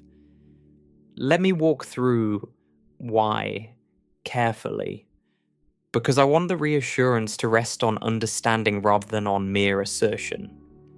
The first and most important reason is distance. Blazars are extraordinarily far away. The ones we observe lie at distances of many millions to billions of light years. The nearest well-known blazars are still so remote that their light has travelled for a very long time to reach us, across an immense gulf of space, and over such vast distances, even the most concentrated beam spreads and thins. The radiation that left the jet pours outward, and by the time it has crossed millions or billions of light years, it is diluted across an enormous expanse. What reaches us is a faint trickle, detectable by sensitive telescopes, precisely because those instruments are built to catch faint trickles from across the cosmos, but utterly negligible as any kind of physical threat. The beaming concentrates the radiation along the jet's direction. Yes, and that is why we can see these objects at all across such distances. But concentration along a direction is not the same as remaining dangerously intense after crossing billions of light years. The light that arrives is enough to study, never enough to harm. We detect blazars. We are not endangered by them. The second reason is that the radiation we receive from blazars, across all those wavelengths, simply does not arrive at intensities that pose any hazard to our planet. Earth is bathed constantly in radiation from across the universe, from countless distant sources, and the contribution from any blazar is a vanishingly small part of that gentle cosmic background. Our atmosphere and our planet's magnetic environment handle the ordinary flux of cosmic radiation as they always have, over billions of years of life's existence here. A blazar billions of light years away adds nothing to this picture that life on Earth has not always lived with comfortably. The numbers are simply not close to anything concerning. The faint light from a blazar that a telescope works hard to register is far, far below any level that could affect us. The third reason returns to a point I have stressed from the very beginning, and I want to underline it once more because it bears directly on this fear. The jet is not aimed at Earth. It does not target us. It is not pointed at us by any process, intention, or mechanism. The jet emerges along the spin axis of a black hole that settled into its orientation long ago, with no relationship whatsoever to our existence or our location. When we say a blazar's jet points nearly toward us, we are describing a coincidence of geometry, the lucky alignment that lets us see the object as a blazar in the first place. The jet would point in exactly the same direction whether or not Earth existed. There is no sense in which a blazar has singled us out, locked on, or aimed anything in our direction. We simply happen, by chance, to lie near the axis of an outflow that exists entirely independently of us. To imagine a blazar as a weapon pointed at Earth is to import an intention that the physics flatly lacks. It is a roaring, ragged river of plasma flung from a spinning black hole along whatever axis that black hole was born with, indifferent to us in every way. And so, the natural fear dissolves under examination. A blazar is one of the most violently energetic objects in the universe, and yet it poses no realistic danger to Earth, because it is unimaginably far away, because its radiation arrives only as a faint and harmless trickle after crossing the cosmos, and because it is not aimed at us in any meaningful sense at all. What a blazar offers us is not a threat, but a gift. A natural laboratory, billions of light years away, in which the most extreme physics of black holes, relativistic jets, magnetic fields, and the behavior of light at the edge of its own speed limit are put on display for us to study in perfect safety. We are spectators, not targets. The beam that reaches us carries information, not harm. Let me draw the whole journey together now, so that the full picture stands clear in your mind. We began at the central engine, a supermassive black hole, dark and silent, possibly spinning at tremendous rates, surrounded by a searing accretion disk of plasma spiraling inward and glowing fiercely from the friction of its own infall. We saw that the light comes entirely from the matter around the black hole, never from inside it, and that magnetic fields wound up by the disk and, very likely, the spin of the black hole itself, launch and collimate two opposite jets of plasma that race outward at nearly the speed of light. though the precise mechanism of that launching remains an open and active question. We establish the single most important fact: that a blazar is not a special kind of black hole or a unique engine, but an ordinary jetted active galactic nucleus that we happen to view nearly down the barrel of one of its jets. An accident of orientation and nothing more. From that one accident of geometry, everything strange unfolded. The near alignment of the jet with our line of sight, combined with plasma moving at nearly light speed, produces relativistic beaming and Doppler boosting, concentrating and amplifying the radiation toward us, lifting the approaching jet into brilliance while the receding twin fades toward invisibility. The same compact beamed engine flickers dramatically over days, hours, even minutes, and that rapid variability read through the simple truth that nothing can brighten faster than light can cross it, reveals an emitting region astonishingly small, yet outshining a whole galaxy.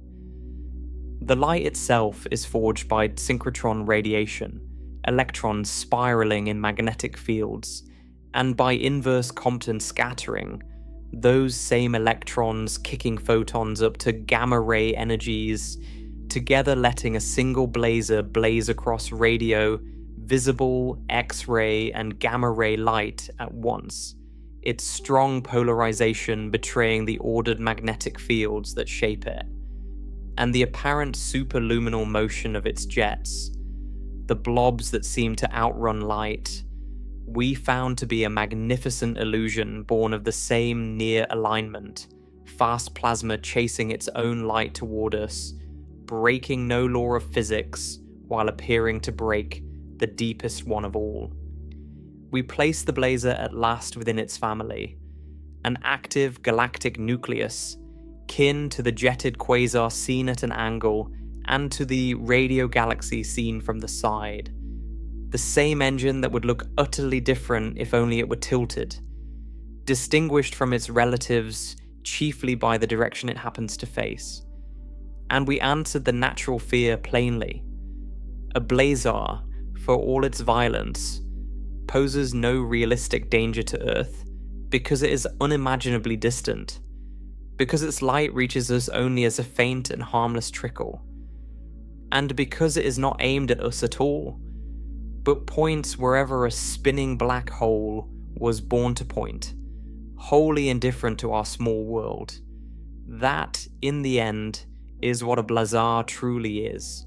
Not a cosmic weapon, not a unique monster, not a black hole behaving strangely, but an ordinary giant seen from an extraordinary angle. A jet of plasma flung from the poles of a feeding black hole, racing at the edge of light speed, that happens by sheer chance to lie nearly along the path between that distant galaxy and us.